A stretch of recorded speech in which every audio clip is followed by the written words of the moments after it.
Hey folks, thanks for joining me here at J. Griner Family Farms. I'm Chris. These are my peas. Again, thanks for joining me here. Today is Tuesday, I believe it's April 28th. And we're going to do a few things here. We're going to talk about basically what's growing here and what's not. These are actually Alaskan wilt-resistant sweet pea, and these were a sugar daddy pea that I planted all at the same time. These just didn't pop up, but I do have some beans randomly, a couple of looks like cucumber, so that should be cool. Some pink-eyed cow peas, it'll pop up in the middle, that'll look kind of cool. Some strawberries there. So I call this my family farm. Doesn't have to be a farm. This is actually just a backyard. Whether you have a balcony, a patio, a porch, a deck, inside the sun's probably kind of bright. Doesn't matter, even if it's a fire escape. Which, in fact, if you're growing on your fire escape for your neighbor's sake, thank you, because that could be a mess. Anyways, down here, these are, gosh, I have broccoli and I've got some cauliflower. These are the cauliflower actually, and I'm in the process of coming through and kind of fanning them out as I go, pulling all these smaller ones that they're just not gonna, well, they're gonna compete is what they're gonna do. So we don't want these to compete. I want the strongest to survive, and eventually it'll just be one strong one, like right here. I also have some carrots mixed in there. These are also going to be thinned out as I go. Just no need in saving these. I've got so many. I got some kohlrabi mixed in there, and as I go, I'm gonna have to, as they grow a little larger, I'm gonna have to check them for aphids and stuff. You know, different types of worms that like different types of things, tomato hornworms, and you know, the aphids, of course, are the worst enemy for me.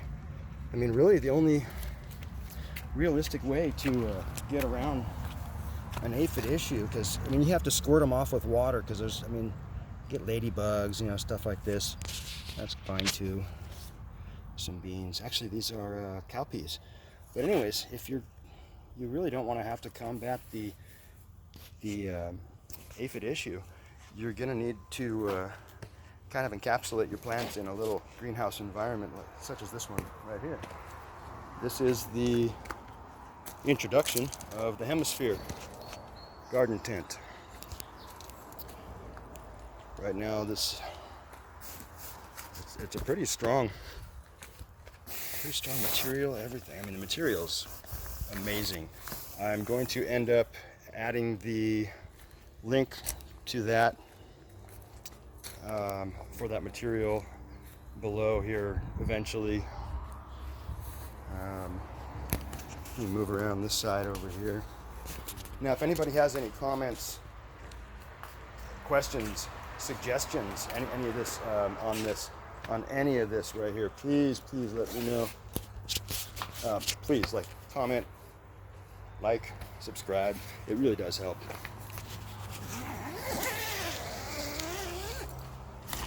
Of course, it's got a rain flap over the zipper and everything. It's gonna be good.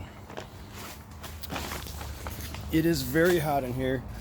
We've got vents around the back, 2 panels, the front 2 panels.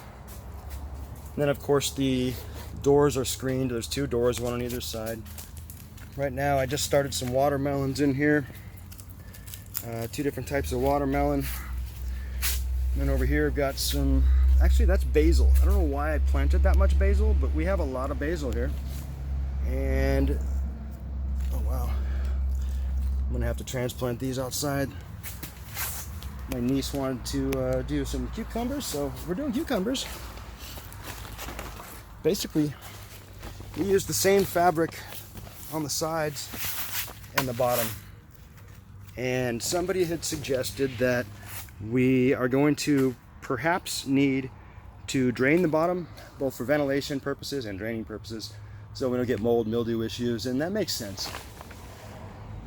I mean, right now I've got two of the vents closed, or the windows. They're fairly large windows. As you can see, me dripping sweat next to one. It's a good height. I'm 6 foot, so this is easy 7 foot. So, I mean, it's strong. It really is. But this is a double zipper, opens up on both sides there. I try to get a little further back here. It's not too outrageous. It's not over the top. It fits. It's not an eyesore. You know, what do you think, folks? Please let me know. Like I said, all these little vents are even screened. The size of the mesh might be small enough, might need to go smaller, I'm not sure. But again, these are all questions.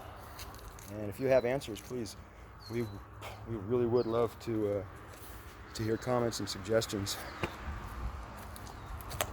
Thanks for joining me.